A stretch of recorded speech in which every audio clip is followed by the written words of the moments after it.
আবারও চলে এসেছি তোমাদের সঙ্গে একটা মিনি ব্লগ শেয়ার করার জন্য। তো আজকে যেহেতু আমাদের বিয়ে বাড়ি রয়েছে, অনেকটাই তাড়াহুড়োর মধ্যে সকালটা শুরু হয়েছে, রান্না বান্না সব কিছু কমপ্লিট হয়ে গেছে, কিন্তু ঘরের কিছু কাজ যেগুলো পড়েছিল, যেমন এই তেলটা অনেক দিন ধরে রাখা ছিল, আমার মানে বর তো আসার সময় ফাটিয়েই ফেলেছিল প্যাকেটগুলো।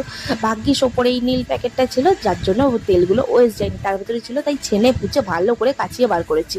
আর এদিকে আমি বাবার সব সরঞ্জাম রেডি করে দিচ্ছিলাম, কারণ আমরা বেরোবো বিকেলবেলা বিয়ে বাড়ির জন্য, তো তাড়াতাড়ি যেতে হবে। এদিকে আমি বাবাকে গুছিয়ে দিলাম সব কিছু, ওদিকে আলু সিদ্ধ করে সব কিছু হাতে হাতে গুছিয়ে রেখে দিয়েছি, আর এদিকে গোপুসোনাকেও খেতে দিয়ে দিলাম। আর আজকে দেখো স্ট্রবেরিগুলো পেড়ে ফেলেছি।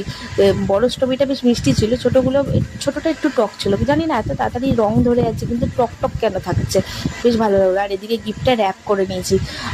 গিফটটা এতটাই ভারী ছিল না, র্যাপ করতে খুব অসুবিধা হচ্ছিলো। আর আমার গিফট র্যাপ না, অন্যের র্যাপ করাটা একদম পছন্দ না, ওই জন্য আমি বাড়িতেই বেসিক্যালি র্যাপটা করে নিই। আর এদিকে দেখো আমার মেয়ের ঘুমানোর স্টাইলটা, পালিশের ওপর উঠে ঘুমাচ্ছে। ওর শোয়া এতটাই খারাপ না, রাত্রিবেলা আমি সত্যি বলতে ওর পাশে শুই আতঙ্কে, কখন বাবা মাথার ওপরে উঠে যায়, কখন পায়ের তলায় চলে যায়, আমি ভয়তে ঘুমাই, বলতে গেলে জাগা ঘুমায়।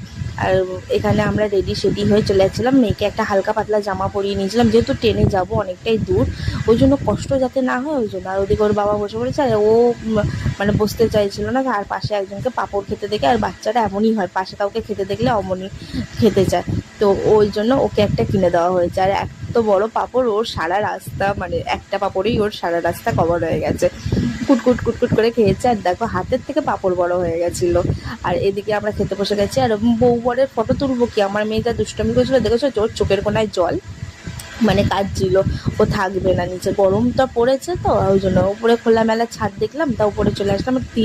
3 সিটের জন্য ও মাঝখানে বেশ আনন্দ করেই বসেছিল, তো আমাদের পার থেকে একটু টুকটুক করে নর্মালি যেগুলো ঝাল ছাড়া খাবার সেগুলো আমি দিয়েছি। আর বেসিক্যালি ও তোমার শশার পাঁপড় খেয়েই কাটিয়ে দিয়েছে, ওর খাবার যেহেতু নিয়ে গেছিলাম সেটাই খাইয়ে নিয়েছিলাম। আর এখানে না, ওখানে একটা কুকুর ছিল, সেই কুকুরটাকে এত ওর ভালো লেগেছে, মানে আসার পর থেকে দেখছি মুখটা একটু হাসিনি, পুরো কাচুমাচু, যার জন্য একটা স্টেশনের উপর দেখলাম একটা সফট টয় কুকুরের মতন, আসলটা দিতে পারবো না, পোষ মানাতে একটু সময় লাগবে, তো ও যেহেতু বারবার যাবে ওই জন্য একটা নকলি জিনিস কিনে দিলাম, এই যে জিমি, ওর হচ্ছে এটা জিমি বেটা।